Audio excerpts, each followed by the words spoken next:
దేవునికి స్తోత్రం కలుగును గాక. ప్రియమైన సోదరి సోదరులారా, ఈ యొక్క పరిశుద్ధ వారంలో దేవుడు నడిపించిన విధానం కొరకే స్తోత్రం.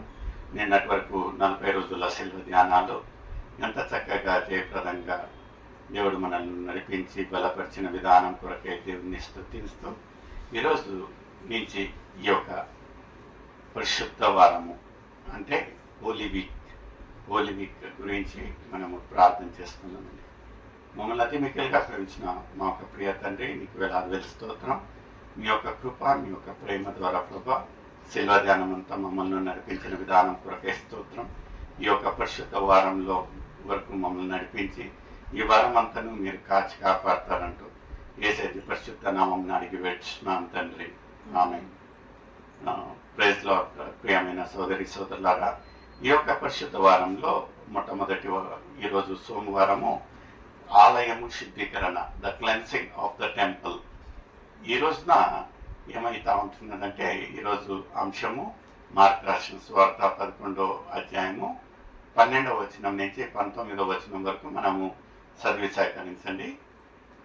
మరునాడు వారు బెతేనియా నుండి వెళ్ళుచుండగా ఆయన ఆకలి కొని ఆకులు గల ఒక అంజూరపు చెట్టును దూరం నుంచి చూచి దాని మీద ఏమైనను దొరుకునేమో అని వచ్చెను. దాని యొద్దకు వచ్చి చూడగా ఆకులు తప్ప మరేమీ కనబడలేదు. నిజంగా ప్రియమైన సోదరి సోదరులారా, మనం ఈ యొక్క 40 రోజుల శిల్వ ధ్యానంలో నిజంగా ఎంత నిష్టగా, ఎంత పద్ధతిగా మనము క్రమంగా ఈ యొక్క శిల్వ ధ్యానాలలో పాల్గొంటూ ఉంటే నిజంగా దేవుడు అనుకుంటా ఉంటున్నాడు, ఈ యొక్క 40 రోజులు నా ఒక బిడ్డ కంటిన్యూగా ఈ యొక్క శిల్వ ధ్యానంలో ఉండగా నిజంగా ఈ ఆత్మీయ ఫలాలు, నిజంగా ఈ యొక్క మాటలు, ఈ యొక్క అంశాలు ఆమె ఒక జీవితము, ఆయన ఒక జీవితాన్ని మార్చి ఉంటున్నాయి. నిజంగా ఒక ఆత్మీయ ఫలాలు ఎన్ని ఉంటున్నాయా, నిజంగా ఈ యొక్క బిడ్డ ఇంత పచ్చగా ఆత్మీయంగా కనిపిస్తూ ఉంటున్నాడు. ఒకసారి వచ్చి మన ఒక ఆత్మీయ ఫలాలను వెతికినట్లయితే ఇక్కడ ఒక బెతేనియా నుంచి వాళ్ళు బయలుదేరినప్పుడు ఈయనకు ఆకలి కొనేనంట. ఎవరికండి? యేసయ్యకు ఆకలి కొని ఆయనకు అక్కడ ఒక పచ్చటి ఒక అంజూరపు చెట్టు కనిపించాదంట. ఎంత చక్కగా ఉంటున్నదంటే ఈయన ఆశపన్నాడంట, అంత పచ్చగా ఉంటున్నది, ఇంత చక్కగా ఉంటున్నది, అక్కడ ఏదైనాను ఫలాలు దొరుకుతాయి, ఆయన కడుపు నింపుకుంటాడు అనుకొని అక్కడికి వెళ్ళి చూసినట్లయితే ఆ ఒక చెట్టులో ఆకులు తప్పితే ఏ ఒక్క ఫలాలు లేవంట. నిజంగా ప్రియమైన సోదరి సోదరుడా, ఈరోజు ఈ యొక్క సమయంలో యేసు మనల్ని దర్శించి మన ఒక జీవితాలు ఏ అయితే ఆత్మీయంగా పచ్చగా కనిపిస్తూ ఉంటున్నాయో నిజంగా మనలో అలాంటి ఒక ఆత్మీయ ఫలాలు ఉంటున్నాయా లేవా అని ఆశించి దేవుడు మన దగ్గరికి వచ్చి తిరిగేసి చూసినట్లయితే నిజంగా ముందు వచనంలో ఏమంటా ఉంటున్నాడండి? ఏలయనగా అది అంజూరపు పండ్ల కాలం కాదు, అందుకైన ఇక మీదట ఎన్నటికి నీ పండ్లు ఎవరు తినకుందురు గాక అని చెప్పాను. చూడండి ప్రియమైన సోదరి సోదర, ఇక్కడ యేసయ్య ఆ ఒక చెట్టును శపించినట్టు ముందు భాగంలో చూసినట్లయితే అదే వాళ్ళు వెళ్ళేటప్పుడు ఈ యొక్క దృశ్యాన్ని శిష్యులందరూ గమనించి వాళ్ళు ఆశ్చర్యపోయారంట. ఏంటిది? యేసయ్య నోటి నుంచి దూషణ ఎప్పుడు శపించేది ఎప్పుడు చూడలేదే, ఏంది ఇలా జరిగి ఉంటున్నదని వాళ్ళు ఇంకా ఆశ్చర్యపోయారంట. దాని పరిణామము 24 గంటలలో మనము ఆ ఒక 20వ వచనం చూసినట్లయితే ఏముంటున్నదండి? 20వ వచనంలో ప్రొద్దున వారు మార్గమున పోచుండగా ఆ అంజూరపు చెట్టు వేళ్ళు మొదలుకొని ఎండి ఉండుట చూచి అప్పుడు పేతురు ఆ సంగతి జ్ఞాపకం చేసుకుని బోధకుడా ఇదిగో నీవు శపించిన అంజూరపు చెట్టు ఎండిపోయేను అని ఆయనతో చెప్పాను. చూడండి, అయితే ఇన్స్టంట్ గా 24 గంటల సమయంలోనే వాళ్ళు వెళ్తూ ఆ యేసయ్య పలికిన మాటలు మళ్ళీ తిరిగా వచ్చేటప్పుడు చూసినట్లయితే వేర్లతో సహా ఆ ఒక చెట్టు వెండిపోయినట్టు. నిజంగా మనము ఆత్మీయంగా పచ్చగా కనిపిస్తా ఉంటున్నామేమో, అయితే దేవునికి ఇష్టకరమైన ఆత్మీయ ఫలాలు మనలో లేనట్టుగా అయితే మన యొక్క జీవితం వ్యర్థమే. దేవుడు శపించడు, ఆయనను అలాంటి ఒక పరిస్థితి వచ్చి దేవుడు మనలో అలాంటి ఒక ఫలాలను వెతికినట్లయితే నిజంగా ఆ ఒక ఆత్మీయ ఫలాలు మనలో ఉంటున్నాయా? గలతీలో మనం చూసినట్లయితే ఎంత చక్కగా ఆత్మీయ ఫలాల గురించి రాసి ఉంటున్నారు. ఇప్పుడు మనం తిరిగేయాల్సిన పని లేదండి, ఎందుకంటే సమయం లేదు కనుక. ఆ ఒక ఆత్మీయ ఫలాలు అందరికీ తెలిసిన ఒక విషయాలే.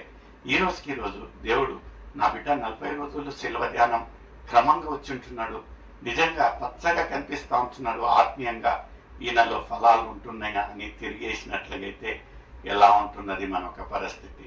ఈరోజు మన ఒక అంశం ఏముంటున్నదంటే ఆ ఒక ఆలయము శుద్ధీకరణ. ఇంకా ముందు భాగంలో మనం చూసినట్లయితే ముందు భాగం 15వ వచనం చదవడమా? వారు యెరూషలేమునకు వచ్చినప్పుడు ఆయన దేవాలయంలో ప్రవేశించినప్పుడు దేవాలయంలో క్రయ విక్రమము చేయువారిని వెళ్ళగొట్టనారంభించాడు. రూకలు మార్చు వారి బల్లలను మనీ ఎక్స్చేంజర్స్ ను వెళ్ళగొట్టాడు.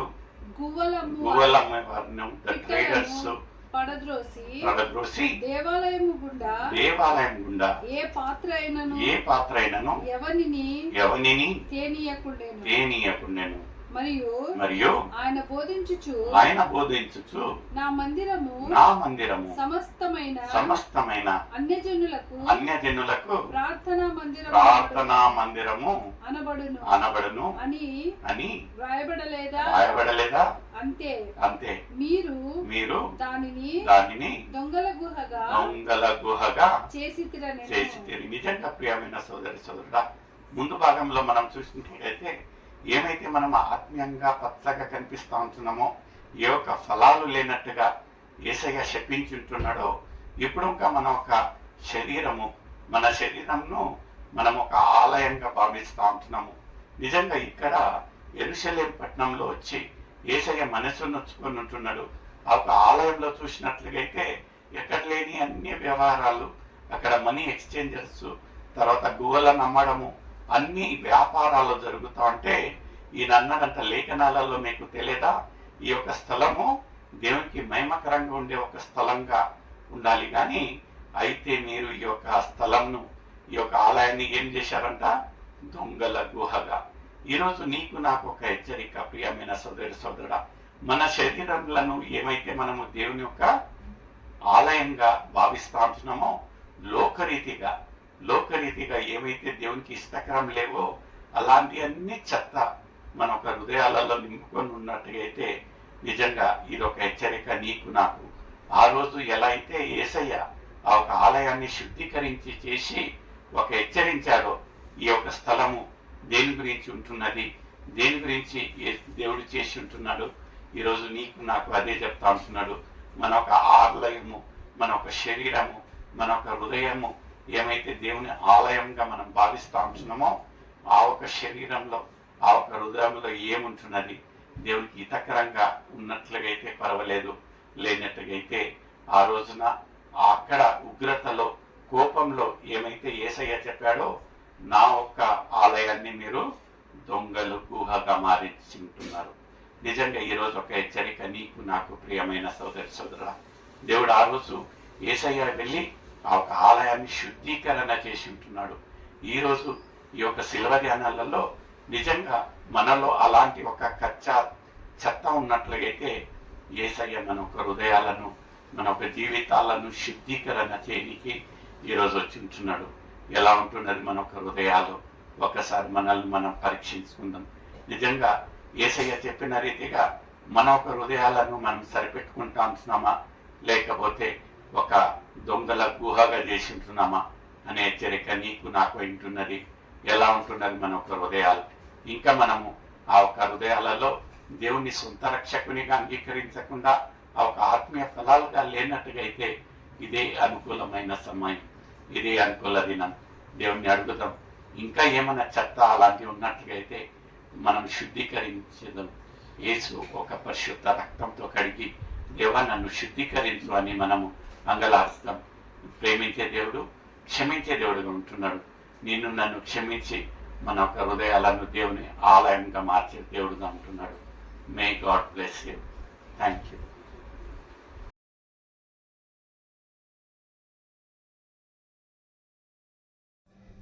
Sing unto the Lord a new song, because the kingdom of heaven belongs to the kids.